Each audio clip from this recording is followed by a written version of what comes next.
A very short prayer. Heavenly Father, we come before you today in humility and faith. We thank you for all you have given us and the many blessings in our lives. We ask for your guidance and strength. Show us the way and fill us with courage and wisdom. Help us to remember your love and grace and to be faithful in our service to you. Give us the patience and understanding to face life's challenges with grace. We ask these things in your name. Amen.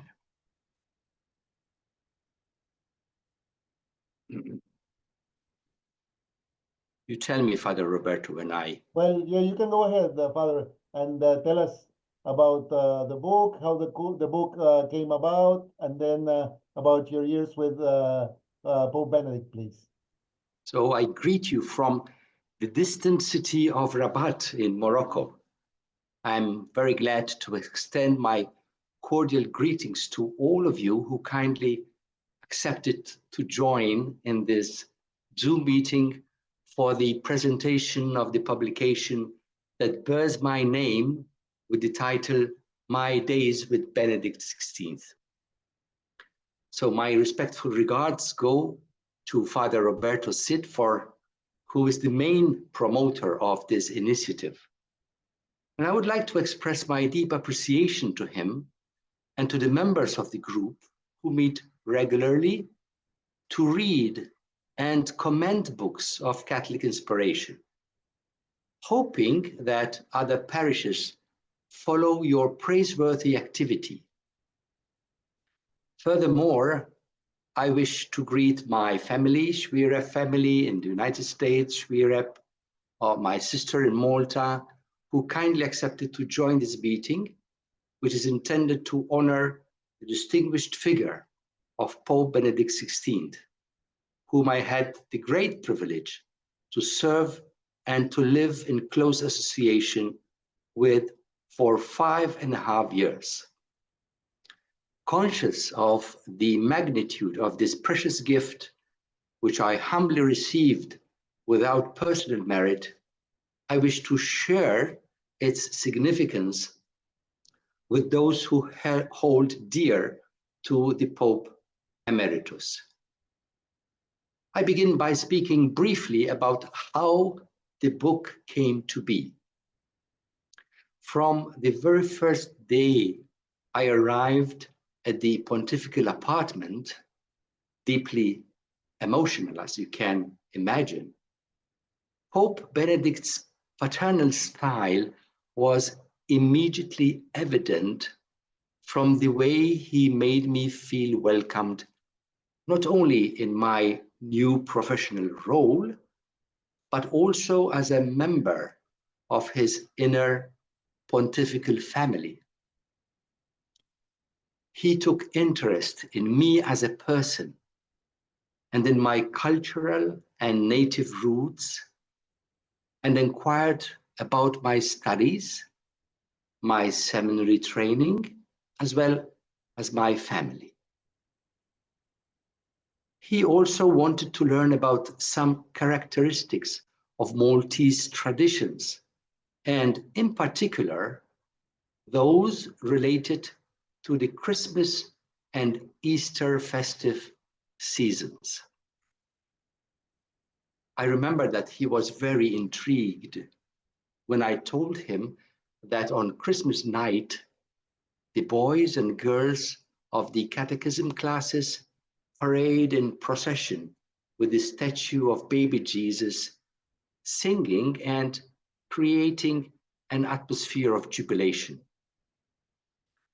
This tradition was initiated by the Maltese priest, Saint George Preka, and it still arouses heartfelt devotion to the mystery of the incarnation of the divine word. I also told him about the child's sermon, learned by heart and recited in our churches before the start of midnight mass. I recounted to him about many other religious and cultural traditions, and he listened with attention and with pleasure. On his part, he loved to speak about his childhood in Bavaria, back to the time when he was in kindergarten, with the fascinating story of the visit of Saint Nicholas to their class. Many anecdotes about his family, including his parents with their simple outlook to life. His brother, Georg, also a priest, with whom he had a very special bond. About his sister, Maria, who looked after him in Rome in the first years of his service as prefect of the congregation for the doctrine of the faith, and who suddenly passed away after a tiring journey to Bavaria in order to honor their parents' grave on the occasion of the remembrance of all the faithful departed. From his stories, one could easily perceive the great familial affection in which he grew up and the joy occasioned by the small musical concerts organized at home by the Ratzinger brothers every Christmas. He also spoke openly of the years of his teaching in the various universities in Germany and of the start of his academic career. One time he recounted to me the day when going to the tailor to have his suit made and to buy a professor's hat, he was mistaken for a pupil due to his young age and was refused, leaving the shop disheartened, but without any complaint from his part. There were many anecdotes concerning his close family friends in Germany, of which he kept happy memories and which he loved to revive with us in moments of intimacy. Over lunch, he willingly shared some details of the morning's meetings during the audiences, and he showed particular admiration towards those bishops facing many challenges due to the local conflicts and poverty. These recollections seemed so beautiful and significant to me that I felt the need to write them down in a notebook as in a diary so that they would not be lost. His many anecdotes were afterwards embellished with various quotes from speeches, homilies, and messages that His Holiness articulated in the 8 years of his luminous pontificate. These are pages that are meant to be an expression of deep filial affection and gratitude towards Pope Benedict XVI, who never ceased to be a seeker of the truth at the service of the universal church. Therefore, even if the cover of the book bears my name, its real author is Benedict XVI himself. I have done nothing special but faithfully transcribed his words and thoughts, apart, of course, from those covered by papal secrecy, in their simplicity, but also in their depth of meaning and significance.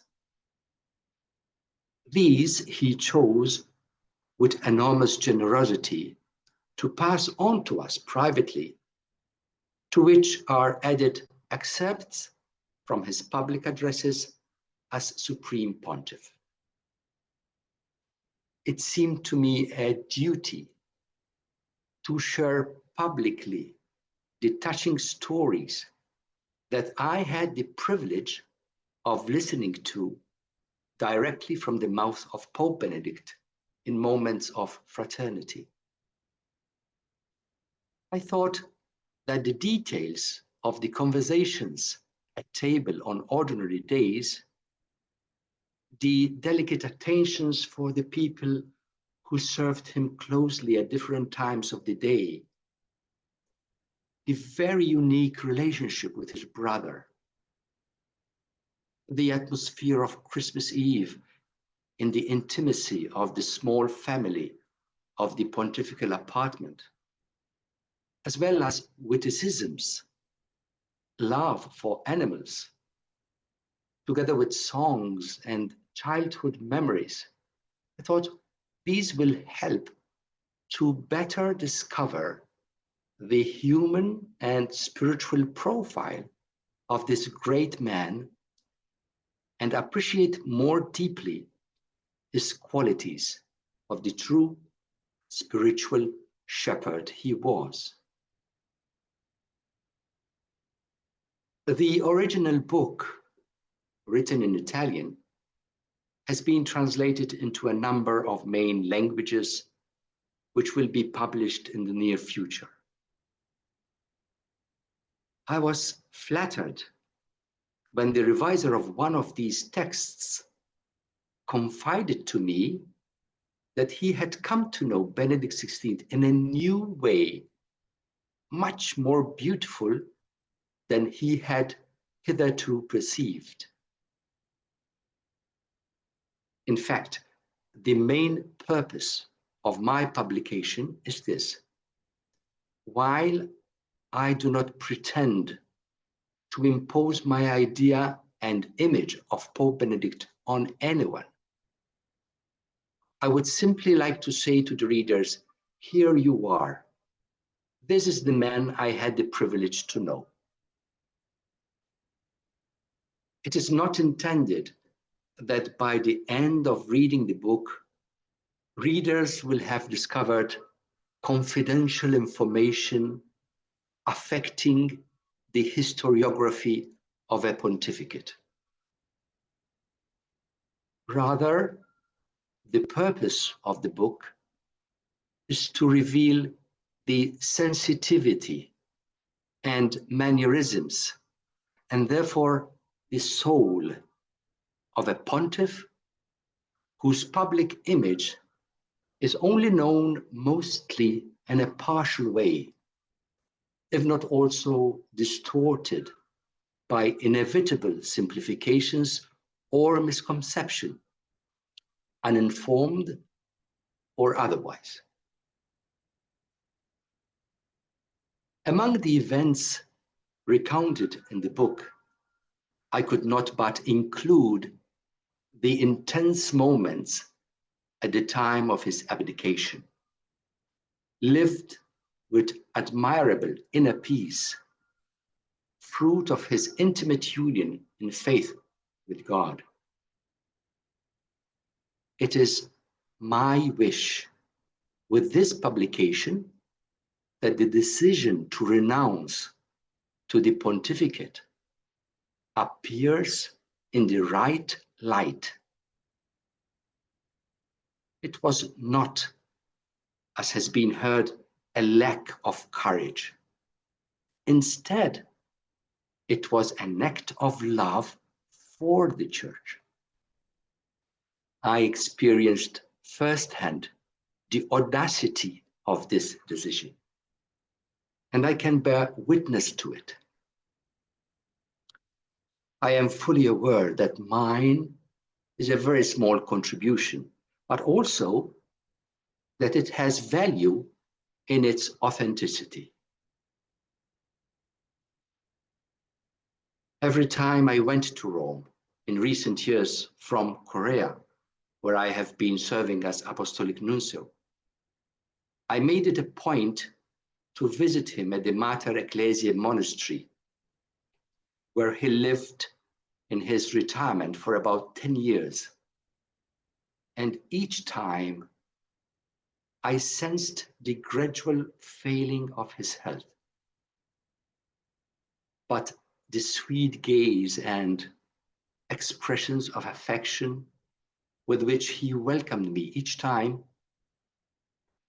remained up to this very last time I saw him on September 12th, 2022, when I found him waiting for me.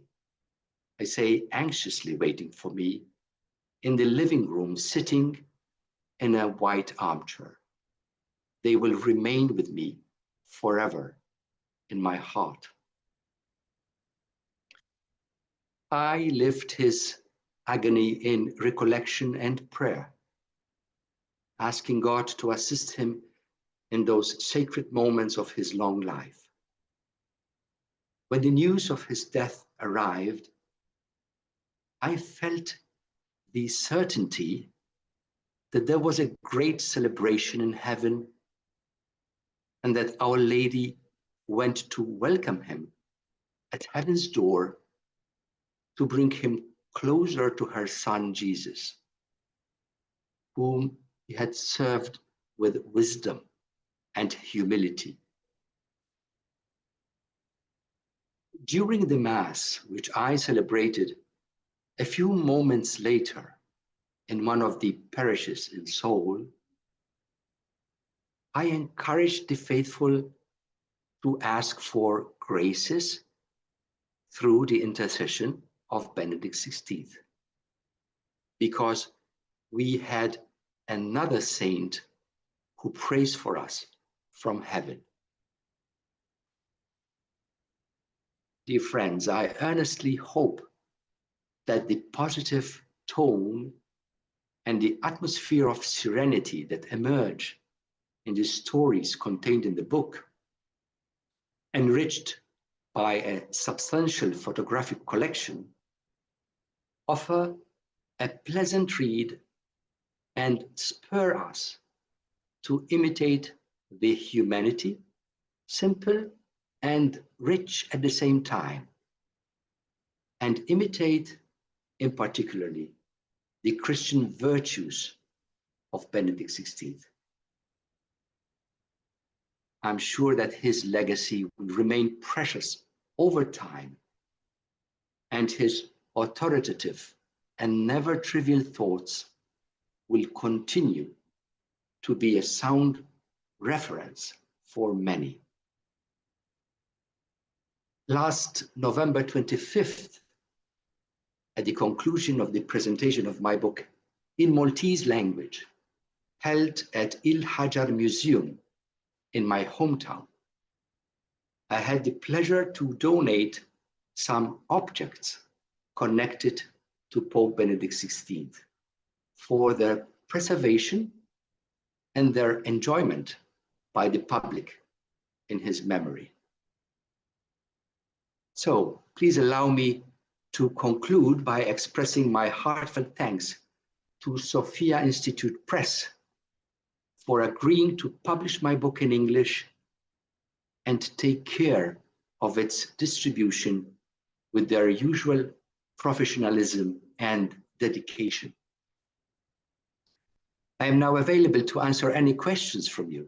Thank you all for a kind participation in this event. God bless you. Thank you, Father Alfred. You're welcome. Those who are members of the book club in our parish and who have read your book have submitted Yes. some questions in writing. I have them Yes. here, but I will call their names. Perhaps they can present themselves and Sure. also pose Sure. the question, Sure. so that the others would listen to it. Sure, sure. So Wilma, I don't see you. Wilma, if you're there, can you unmute your microphone, and then Father Alfred, I mute my microphone. Let me see how can I No, you mute my leave microphone. you leave your microphone on, Father Mute Alfred. my microphone. No, you leave it on. You leave it on. Oh, here. Wilma, are you there? I cannot see you here.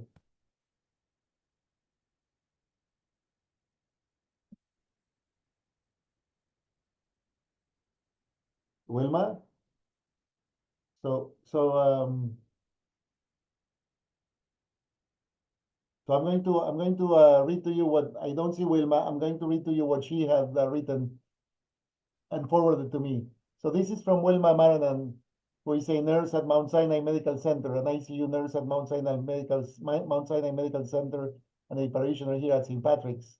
And she writes, you were greatly blessed to have known, lived, and worked with and for Pope Benedict XVI. Likewise, he was also blessed to have chosen you as one of his secretaries. You have written a very positive, enjoyable, and interesting book on the Pope, revealing his true personality, very gentle, peaceful, caring, full of humility, lover of beauty, an academic theologian known for his clarity in preaching the gospel, and very truthful. And the question she asks is, should Pope Benedict be considered for canonization? I think you answered that already, Father Alfred. I put on my microphone now? Yes, leave it on. Leave it on Yes. all the time. Yeah. Yes, first of all, thank you, Wilma, for your kind words and appreciation regarding my book. It is really a great privilege for me. I have been very much blessed to be living and working so close with Pope Benedict. He's a mentor for me. I learned many things from him, especially the way to live the gospel in simple actions every day. So, should Pope Benedict be considered for canonization? Of course, yes. Of course, we have to wait till time passes, and then the reigning Pope would ask the dicastery for the proclamation of saints to commence the process. And then she Yes. asks, would you consider writing another book about him? What would you say was his greatest attribute, and what would you say is his greatest contribution to the papacy? Yes. First of all, as I said in the introduction, in the presentation, I did not write a book about Pope Benedict. I just assembled what I heard directly from Pope Benedict's mouth, and then enriched by quotations from speeches, homilies. So I think what I did was just a collection. Yes. And I'd say his greatest attribute are two. He's a mountain of wisdom. His studies, his academical preparation. And from the other side, his humility, his modesty. I remember one time when I spoke to him that I have seen a former professor. I told him he's very, very clever, and he's also very modest, very humble. And Pope Benedict replied, it is not easy to find a person who is both very intelligent and humble at the same time. So I think his contributions to the papacy are his documents, his messages, his homilies, yes, and his decisions, of course. And most of all, his good example as a Christian, as a good Catholic. Now, Tony Adams, Tony, if you can ask your questions to Father Alfred. Your Excellency, pleasure to meet you via Zoom. Pleasure to meet you too.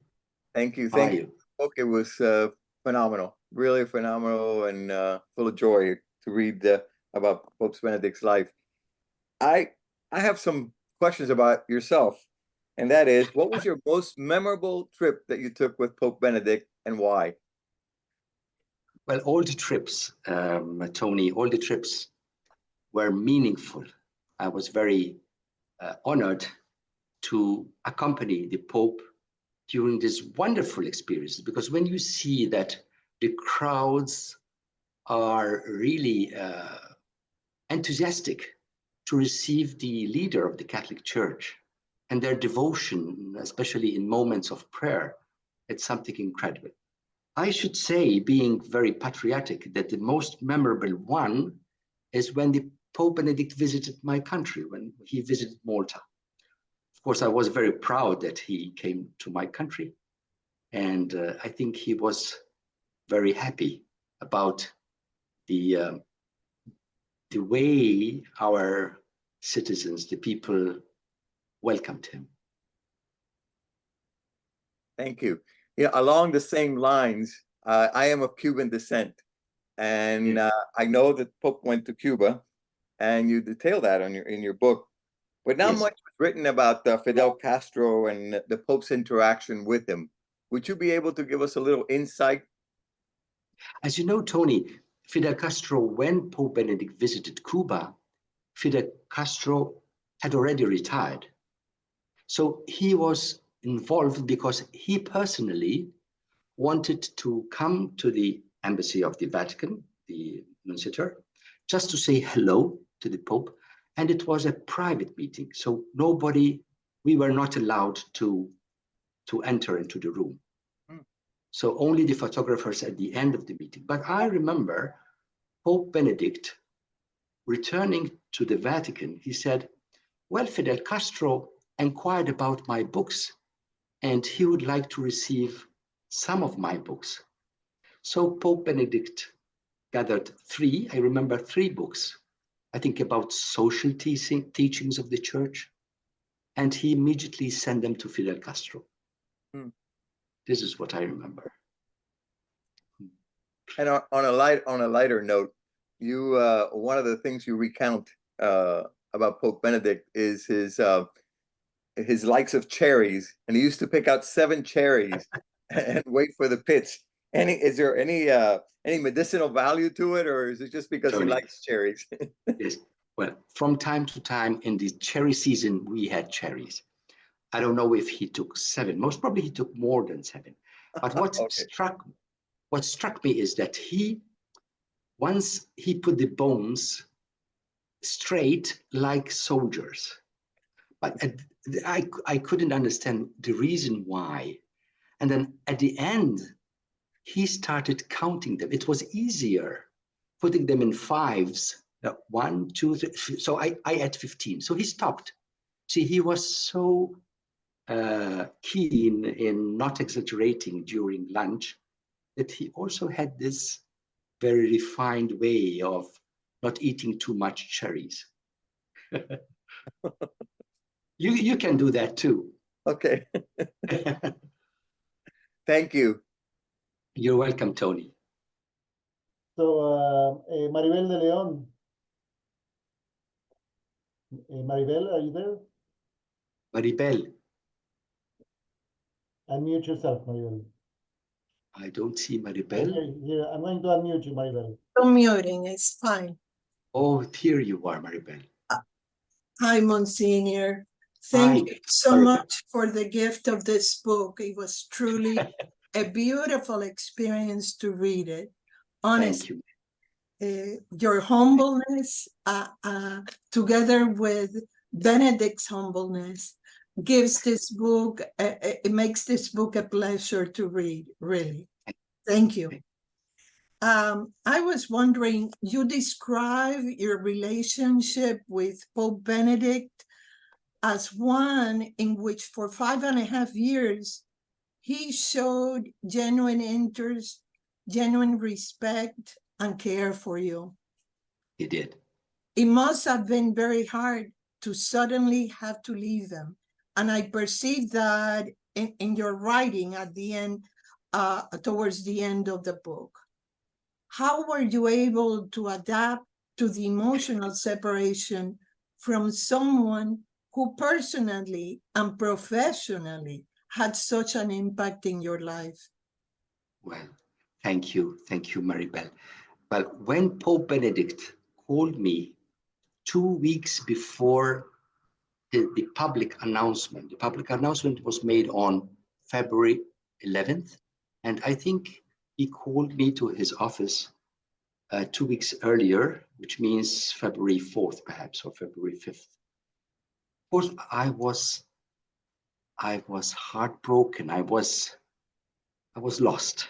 And he realized that I was lost. So he tried to console me. He tried to give me courage. And my first question was, he said, now I would retire in silence for prayer and so on. And my first question was, would it be possible to continue to come to visit you? And his reply was, I will be detached, I will be in prayer and silence, but for friends, meaning also for me, it would be possible. So this kindness. And you see, Maribel, the Lord gave me this mission to be close to Pope Benedict, but it was not all. When he called me to the priesthood, he called me for different and several missions. Afterwards, he called me at the Secretariat for Economy. Afterwards, he called me with Pope Francis. I stayed for 1 year as personal secretary with Pope Francis. Then at the Secretariat for Economy, which was a new dicastery, a new department. And then afterwards, as Apostolic Nuncio, representing the Pope in Korea and Mongolia, and now here. And so, you see, the Lord gives you more missions so that I can concentrate on what is God's will today for me. It felt in the book that it was difficult to deal with the rush of things happening. Yes. And you mentioned that you felt that something extraordinary was happening even with your life. Could you share what it was? Yes.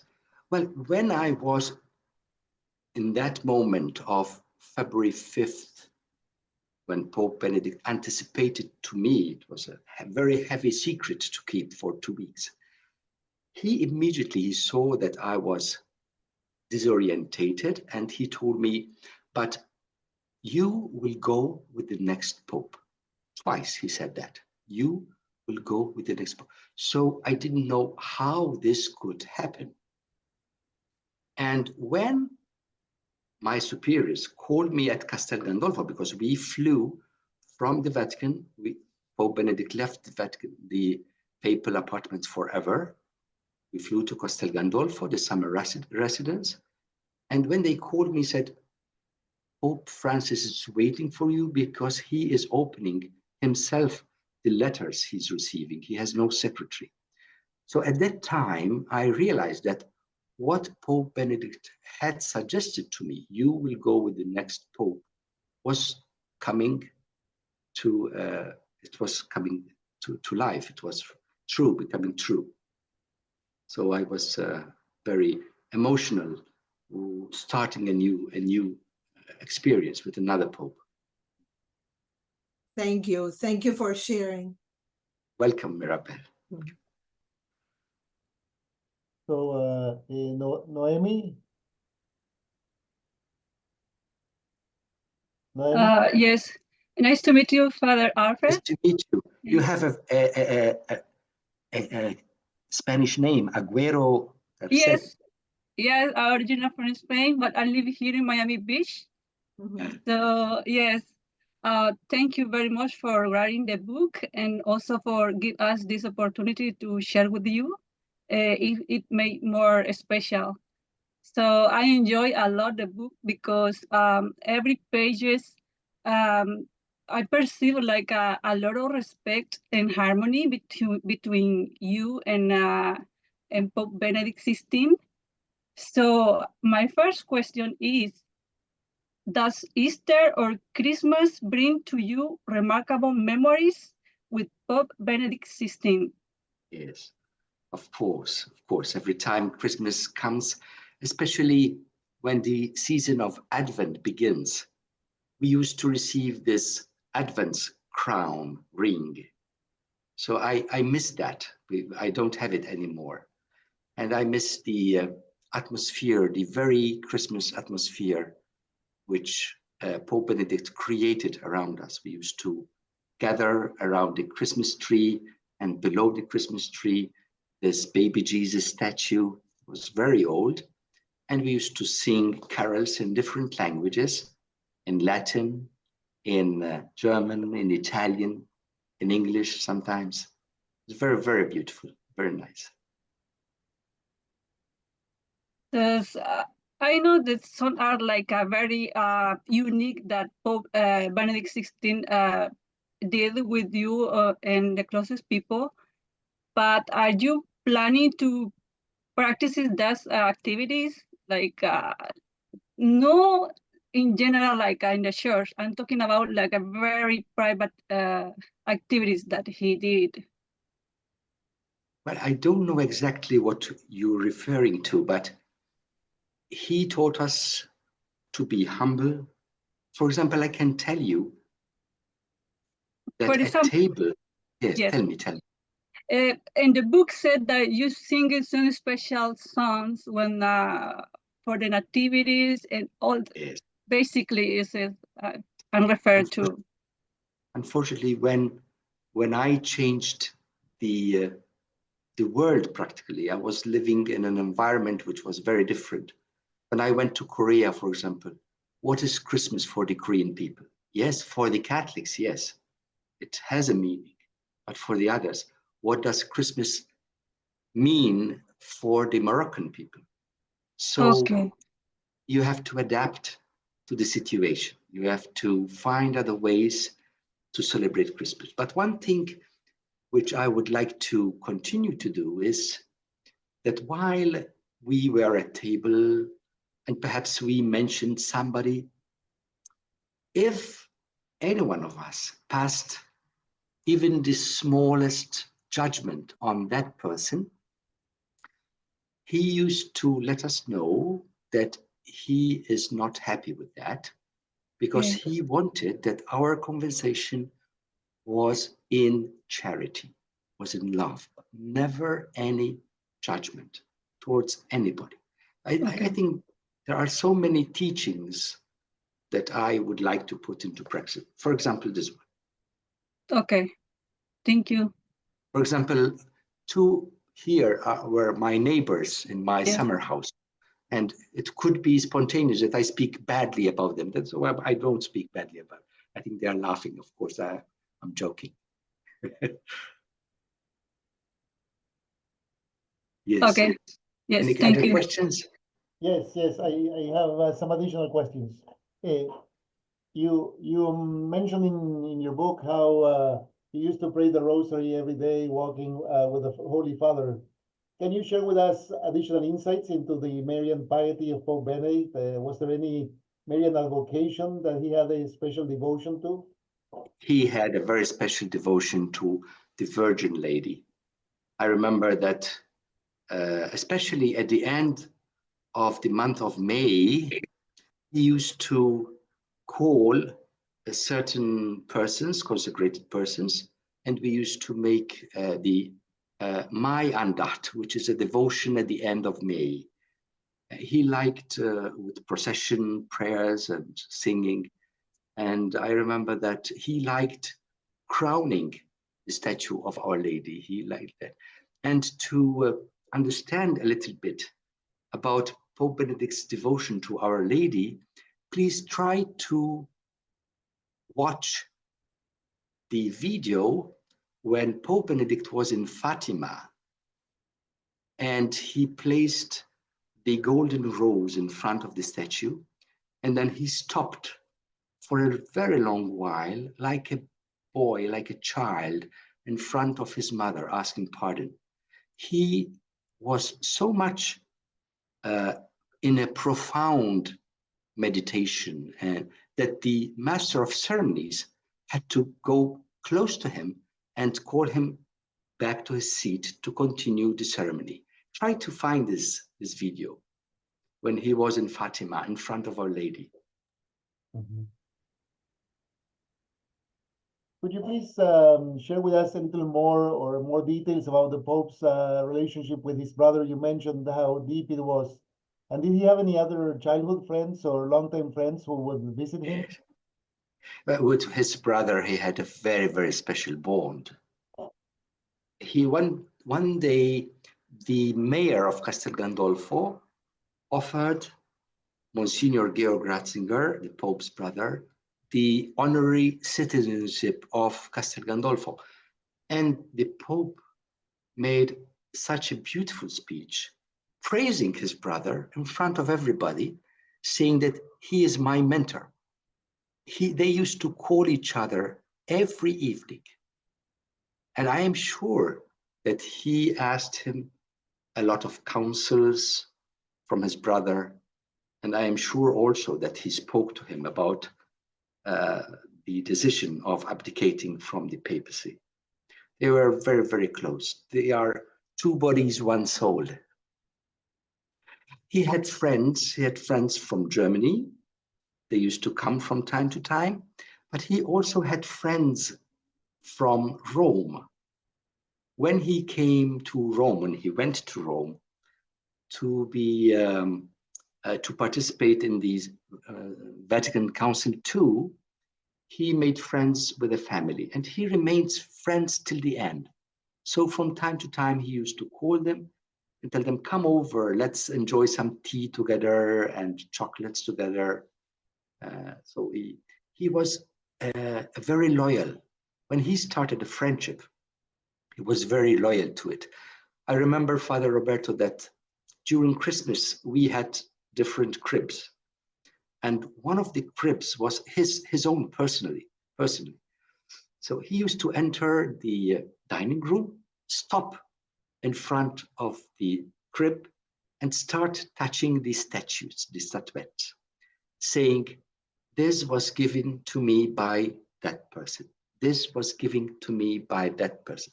So many things reminded him of those persons who showed friendship towards him.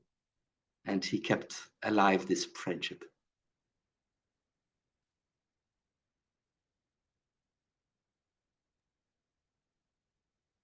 You also talk in your book about the prayer life of Pope Benedict. Can you elaborate a little more and tell us how much did he pray? How much time did he spend in prayer every day? How did he pray?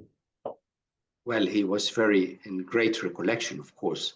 The first moments of the day when he entered the chapel before Mass, he used to kneel down on the kneeler and stay for a few moments there. And then, of course, in the sacristy, while we were helping him to put on the liturgical vestments, he used to be in prayer also that, and then stop. And before going out to celebrate Mass, after Mass, he used to stop praying in the chapel, the Vesper, of course, the Rosary, which we prayed in the gardens every day, and even afterwards. It was a very nice sight because from my office, there is a photo which I took myself from the door of my office, which was exactly in front of the door of the chapel.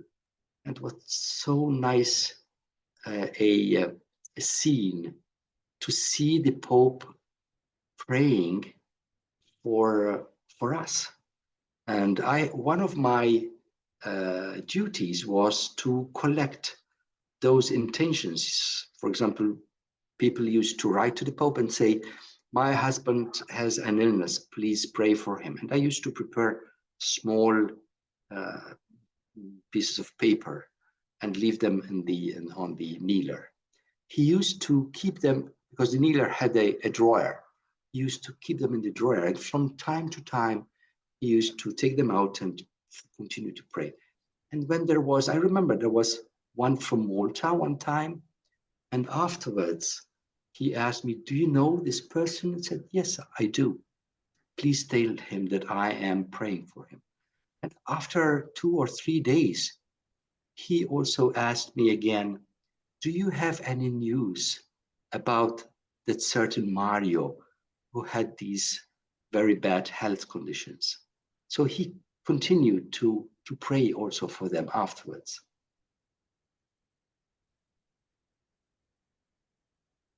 You mentioned also in your book that he was very faithful to watch the evening news every day. Yes. Television. Was there a particular evening newscast that he liked?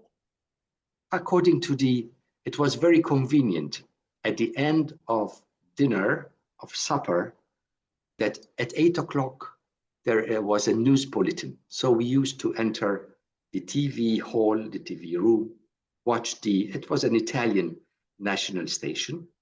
And he was very keen in keeping in touch and updated about what was happening.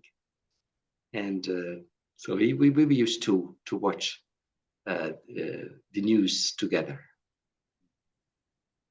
And you mentioned in your book that during the days of his resignation, the Pope was very serene and at peace. And you mentioned that when he broke the news to you, Yeah. also he seemed very calm, and Yes.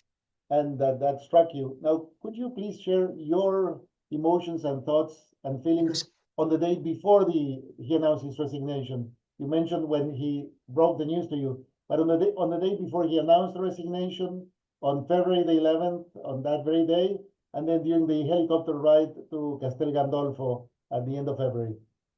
Yes. I was lost, I was distraught. And because of the contrast, I was moved, and during the announcement on February 11th, I was crying. I was sitting at the side, and the person close to me struck me with his arm, saying, "Please stop crying, because you are making me cry too." So when I went up for lunch, I told him, I saw the contrast. I was so moved, and I was so excited, and he was so serene, as if nothing really happened. I told him, "Holy Father, but you were very peaceful." He said, "Yes, very adamant. Adamant, yes." So I thought I would not ask any more questions, because Father Roberto, he had gone through already the travaglio, is the turmoil of understanding what God wanted from him. I had still to go through that, what God wanted from me. That's why I was not peaceful as him. And then afterwards, I understood better. Thank you very much. You're welcome. I have another two questions, but they relate to your ministry after your service as secretary to Pope Benedict, but we still have time. So maybe some of the people who joined us for the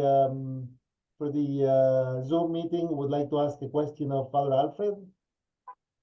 So if you can raise your hand, the electronic hand on Zoom, and then we'll try to get you. Move into the camera.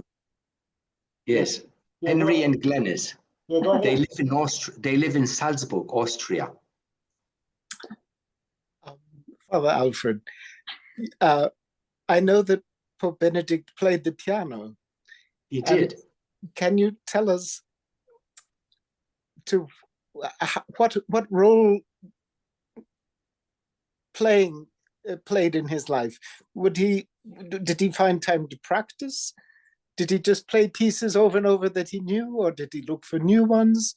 Did he let you listen, or was he happy to be alone? He was happy to be alone, but we could listen from behind the doors. And when we heard him playing, then we were happy, because it was a way of relaxation for him. Certainly after hearing his brother on the phone, then he went into the room and he started playing, most probably Mozart pieces, but he was alone. But one day, Henry, of course, at the Vatican, nobody could hear him except us, those persons who lived with him in the papal apartment. But on the contrary, in Castel Gandolfo, first of all, the windows were open. And below the window, in the courtyard, the main courtyard of the palace, there was a Swiss guard. And one Swiss guard once told me, "I had a papal concert all for myself." So he, even when his brother came, they used to play together. And Together, yes, yes. Yeah, We used to wonderful. play, yes. And one time he told me, my brother makes me laugh because every time he comes to sit down in front of the piano, he asks himself, I don't know if I still am capable of playing the piano. My brother makes me laugh. Of course, he was able, but his brother was then getting old and perhaps he did not have the time to practice. It was very nice to listen to the Pope playing the piano. Thank you. And especially during one of our sort of get together for Christmas, at one time we were singing, he turned to me and said, Alfred, your predecessor, Msgr Mietek, used to sing for us in Polish. Do you have any carol in Maltese? And I said, yes, Holy Father. And I ran to my office and I had this course of Ninni Latit, which is the most popular carol, Christmas carol in Malta. And he took the music, he took this course, placed them on the piano, and he started playing that. You can imagine what great emotion it was for me to hear, to listen to the Pope playing our national carol, Christmas carol. We used to also listen to oratorios, to oratorio, we used to call it, Christmas. Thank you. You're welcome. Father Alfred, while we wait for the next question, can you sing that carol? Can I ask a question? Sure. Yeah, of course, Christina. Hiya. They were my neighbors. So, writing your diary, that was as you went along, so it wasn't done Yes. afterwards, because very, very detailed. Did Pope Benedict know you were writing, keeping a diary and writing all these lovely notes? I never told Benedict that I was writing the book. I was writing that diary. I never imagined that it would then afterwards ever be published as a book. But it was a journalist who has seen my scripts and told me, you should publish this. I will help you to better your Italian. I would help you to insert some excerpts from speeches and messages. So that's, and I wanted to wait till the passing away of Pope Benedict, because I felt that he had made a great decision to stay in the shadow, to stay in prayerful mood. So who was I to put the lights on him while he wanted to stay in the shadow? So I didn't want to interfere in that. Yes, that's lovely. And I think he would have felt a little bit embarrassed about so many positive comments about his character. See, knowing his modesty, I think he would have felt quite embarrassed. Yes. Oh no, I'd forgotten what I was going to ask. Yes, you changed. What happened to me was you changed my opinion of Pope Benedict after reading the book. I think this happened to many people because as an outsider, you get a different opinion of him, you know, it's kind of rigid and very German. Sorry, all the Germans. Sorry, but, you know, quite rigid. And, you know, us Maltese were very communicative and expressive like Italians. So for me, it was different. And I met Pope Francis. So there was a big comparison, in my opinion. But now, having read the book, I now feel close to Pope Benedict as well, which is very nice. Yes. So thank you. Thank you. Because this was the main intention of publishing the book, to give the real picture of the profile of Pope Benedict. He was so timid that he gave the impression that he wanted to keep aloof, but it was because of his character, as was very timid. That's true. The story when he went to the tailor tells it all. He did not blame the tailor for not recognizing that Now, he didn't say, but now I am a professor. He didn't tell him that. He just bowed his head and went away. Very timid. Alfred, nice to hear you. Nice to hear you too. And I have a question. How did it happen that you became the private secretary?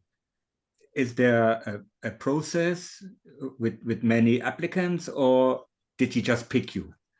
He just picked me, and I tell you how. Because I was the prelate of the antechamber, which means I had the role of ushering those people who had a private audience with the Pope. And I used to lead them and present them to the Pope. Already with John Paul II. When Pope Benedict was elected, I was allowed to continue. So he used to see me and to talk to me. So I know that you come from Malta. Somebody told me that you speak some German, and so on and so forth. So when the second secretary of John Paul II was with him to help them to understand how the machine works, then after some time, he promoted him as Archbishop and sent him to Leopolis, to his hometown. So he needed a second secretary, and he used to see me there. So one time I was called to go and sit on the same chair where I used to propose to those personalities who had a private audience with the Pope. And I had to sit there, and he gave me the news. Now I would like you to be one of our family. You will have your own role and will start as soon as possible. That's how it happened, Bernie. Thank you very much. You're welcome. Bitte. Danke. Any more questions before? Oh, in the meantime, Father Alfred, if I may, while we wait for another question, of those, you mentioned that you introduced the dignitaries that were coming to see the Pope. Was there any dignitary or political figure that impressed you because of her charisma when you were doing that job? Yes, I saw several personalities, but I still remember being very much impressed seeing the Dalai Lama. Mm-hmm. He came for an audience. So I used to see pictures, photographs of Dalai Lama. So when I saw him personally, I was very much impressed. I remember this very, very clearly. Mm-hmm. And of course, when, for example, a head of state used to come for a visit, an official visit, so he was the first one to enter and have a short conversation with the Pope. And I was sitting in the other room with the First Lady, explaining to her how the protocol works, where to stand, and then what to do, the gifts to one another. And I remember Mrs. Laura Bush, Mm-hmm. and I told her that I have family in the United States, and that one of my cousins had a mother of triplets, and Laura is a mother of twins. Mm-hmm. So she replied, if I feel blessed because I have twins, your cousin must be even more blessed by having triplets. Mm-hmm. I'm sure that the grandparents who are following are smiling now at the time. I baptized them afterwards.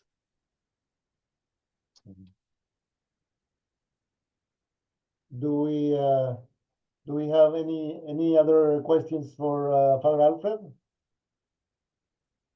Flores has a Yes. question. Sure. Father, These are my cousins.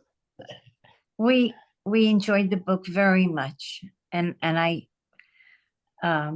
thank you for the honor of sharing him with us. Any plans to come and promote your book here? Yes, especially if your pastor, Father Bob Leenham, organizes something similar to what we are doing, or something similar, I will try to come. I can let you know that I renewed my visa to be able to come to the United States, just in case. Well, You're welcome. you're welcome Just to in- come to Miami Beach, Father. You have a and we're 4 blocks away from the beach, so you can come and spend a few days of rest and relaxation. Thank you. Well, I would like to, and there is another And bishop, Mm. I don't know from, I forgot, Father Bishop Neumann from, I know, but I mean, Royal Air Maroc has direct flights to Miami. So. You are making publicity advertisement for Royal. So, any other questions? I have one more question, Your Excellency. So Yes, Tony. you were Apostolic Nuncio to South Korea, Mongolia, Yes. and Morocco. Can you share some insights to how alive is the Catholic Church? Very good question. Yes, well, Tony, can assure, before leaving Rome, the Vatican, to go to Korea to start my mission, the Pope told me, you will find a very lively church in Korea. There are so many baptisms of adults, so many vocations, religious vocations, and it's true. I met a very lively community. It's 10% of the population, 5 million of Catholics, 15 dioceses, including or together with the ordinary military, the soldiers. They have a bishop of their own. Well, in Mongolia, it was it was a new world for me, of course. It was new. But I really got on very well with the bishops and also with the priests and with the Catholics. They are very devout. They still wear the veil, the white veil, the ladies during Mass, some of them, yes, and certain churches. Well, the story in Mongolia is very, very different. There are only 1,300 Catholics in Mongolia. But the difficulty is like here, and this experience in Mongolia helps me to understand the situation of the church, the Catholic Church here in Morocco, in a Muslim country.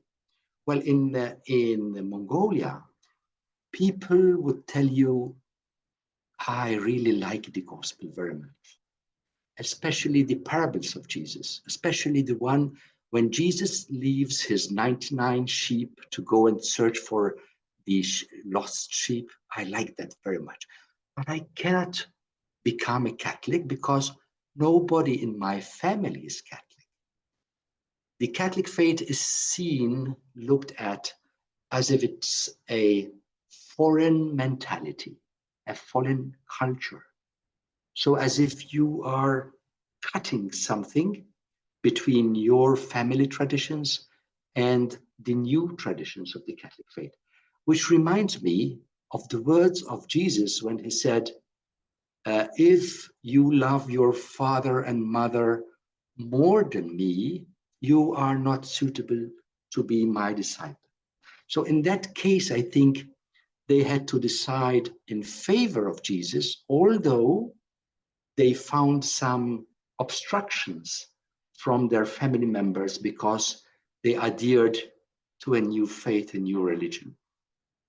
But different from the Moroccan church, the Catholic Church here in Morocco, there are no Moroccan people who make part. It's prohibited to evangelize. It's prohibited to baptize. A Moroccan who lives abroad may be allowed to receive baptism and become Catholic, but a Moroccan who lives in Morocco is not allowed to become Catholic. So all the Catholics are from Africa, sub-Saharan, from France, from Spain, all people, students who work here, who come here to study. So it's very difficult also for the parish priest. If, for example, he would like to have a team of catechists or acquire the church. So he chooses the catechists, he forms them to become catechists. Then after 3-4 years, that person tells him, no, I finished my studies, I'm going back to my country. So you see, it's not like in your parish that you have persons who make part of the pastoral council who stay there for 10, 15, 20 years. So everything here is like a turning door.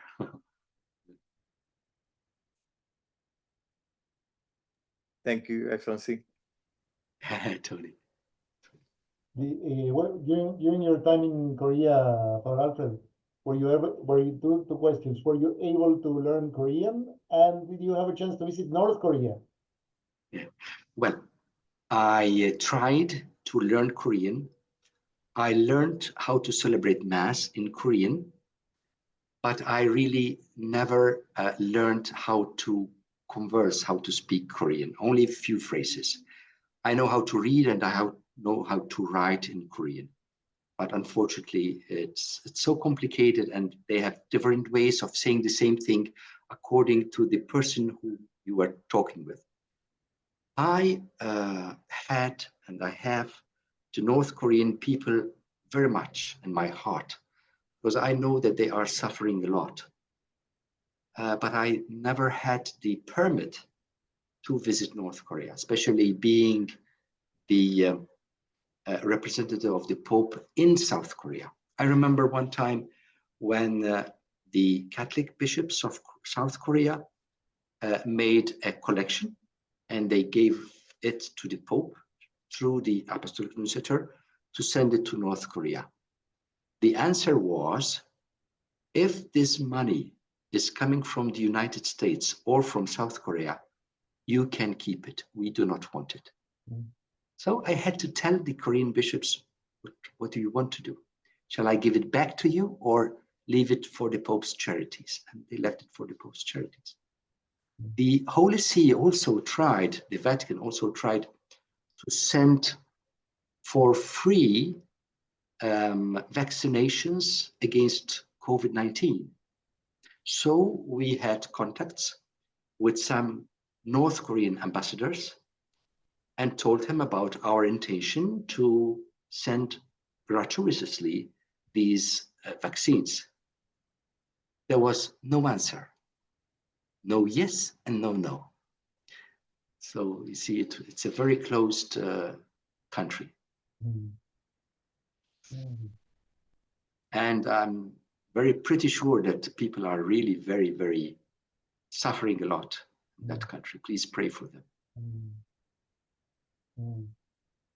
Mm. So are there any other questions? Anybody who would like to ask a question to Father Alfred? We still have some. He agreed to 90 minutes, so we still have 15 minutes of his time. I have a question, Monsignor, and yes, it's about the book. Has it been considered to be translated into Spanish? It has been considered, and I have already prepared the text nearly entirely. Of course, because I wrote 2-3 pages after the death of Pope Benedict, these pages are still missing in my translation. So I'm still looking for a kind person to translate, preferably from Italian to Spanish, these 3-4 pages after the death and also the captions of the photographs. I don't have them in Spanish. And what's written on the flaps of the covers, I don't have that either. But I have already the text in Spanish language. Wonderful. I think the Spanish community deserves the book too. Yes. Thank you.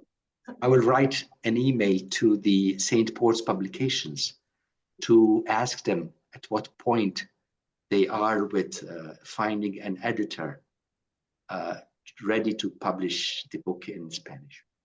I will ask them. Thank you. And thank you for all your hard work. Thank you.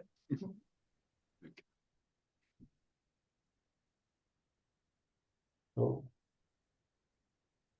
any other questions for Father Alfred?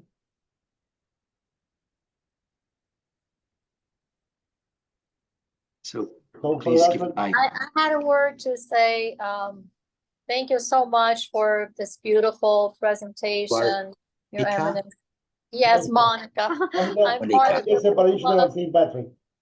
I'm very, very grateful to Father Roberto Cid as well for organizing this with you and for the book club that I've been privileged to be a part of. It's a wonderful book club. I really love it. And I just wanted to say thank you for the book itself, because I really enjoyed the glossiness of the pages. I was always going on with the glossiness of the pages and the images of the Pope going through the gardens, right? And the animals, his love for cats. And I think you portrayed his love for cats very well. And I especially enjoyed, those were the, the pages that I marked of him portrayed with the cats walking, or the statue of the cat. Remember the statue of the cat that you also had a picture of that? I remember that.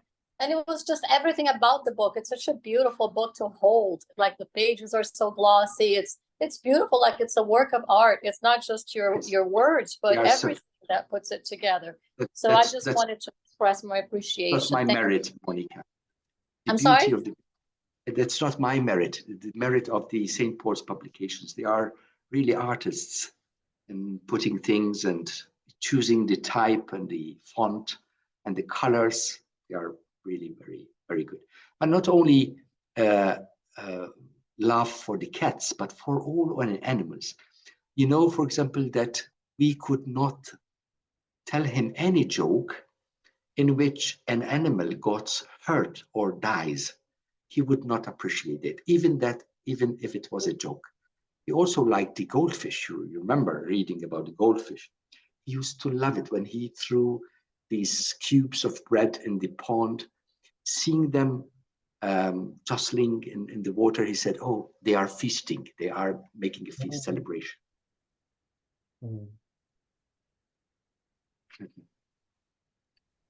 So, and I just wanted to say also that I think you portrayed how intelligent and humble and studious. He was always reading, writing, right? Very studious, very intelligent person. And just very kind and peaceful. Like I got the image from those pictures as well as from your words that he was very serene, and his love for his family. But I just love the way that you write as well. Thank you for the way that you write. It's very soothing, and it brought me joy, and it brought me a lot of serenity and peace, the way that you write. And so thank you for that. I appreciate it. Thank you, Father Roberto Cid, for putting this together. And thank you everyone in the book club. Continue this initiative. Very praiseworthy. I think now following on what Monica said, one thing that I remember reading your book that struck me like, wow, what a remarkable man. One day when you were mentioning to him about St. Paul's shipwreck in Malta, and then Yes. well, I don't think that the Acts of the Apostles mention Malta, and then I think that the Maltese have made that up, and then having the humility the following day of telling you, I checked in the Bible and I was wrong, and the Maltese are right. So to me, that's the mark of a very gentle person, very human, but also very humble. I mean, he's this great theologian, great scholar, who is not afraid to go back to the Bible, to the Acts of the Apostles, and then come back and say, look, I was wrong. I thought I knew the Bible, but I was wrong, He was very honest, you see. He was very, very honest with things. Yes. So Father Alfred, thank you so very much for agreeing to this conversation with us. Unless there are any other questions, I'm going to ask you to please give us a blessing as a conclusion to this very beautiful meeting. And thank you again for the beautiful book. I echo the words of Monica. Everything is beautiful in the book. The editing, the pictures, the glossy paper, everything, the layout, everything. Congratulations. It's a beautiful book. And I think you accomplished what you set out to do, which is portray the human side, the gentleness, the beauty, and the inner child in Benedict XVI. Inner child, yes. May I suggest to you, Father Roberto, and to all, there are some very nice comments about the book, especially one written by a certain Daniel Gallagher. I think if you go to Amazon, if you go and put the title of the book, he wrote a very long and very beautiful comment on the book about how the Pope used to put into practice the gospel in very simple actions every day. And I think that would be very useful to us to be better Catholics. All right. Okay. Hope to see you personally one day, either in Morocco or in Miami. Yes, They both begin with an M. M for Morocco, M for Miami. Yes, yes. So are you learning Arabic, Father? I am learning more than Arabic, the Moroccan words, because, you know, there are different versions of Arabic. There is classical Arabic. So in my language, in Maltese, we have many Semitic words, many Arabic words. So when I don't find a word in French, I just put it out in Maltese and they understand me. So I try to memorize and tell them these phrases. They are delighted when they hear, how can you speak Arabic? I said, no, I'm speaking my language. But they feel appreciated when I talk to them. Tomorrow I will be meeting, no, the day after tomorrow, 3 Moroccan students who are making some research about what is the Catholic Church doing in favor of migrants. So they came here and I helped them to make them in contact with the Jesuit fathers. They have this refugee service. So we decided to go together to see a museum, historical museum, and then afterwards eat something together. Nice, nice. It's nice to enjoy, Father. So, so if you would please give us a blessing, and then yes. we will end this beautiful conversation. Let us pray as the Lord, our Jesus and Master, taught us. Our Father, who art in heaven, hallowed be thy name. Thy kingdom come. Thy will be done on earth as it is in heaven. Give us this day our daily bread, and forgive us our trespasses, as we forgive those who trespass against us. But do not lead us into temptation, but deliver us from evil. Amen. The Lord be with you. May Almighty God bless you and keep you. In the name of the Father, and of the Son, and the Holy Spirit. Amen.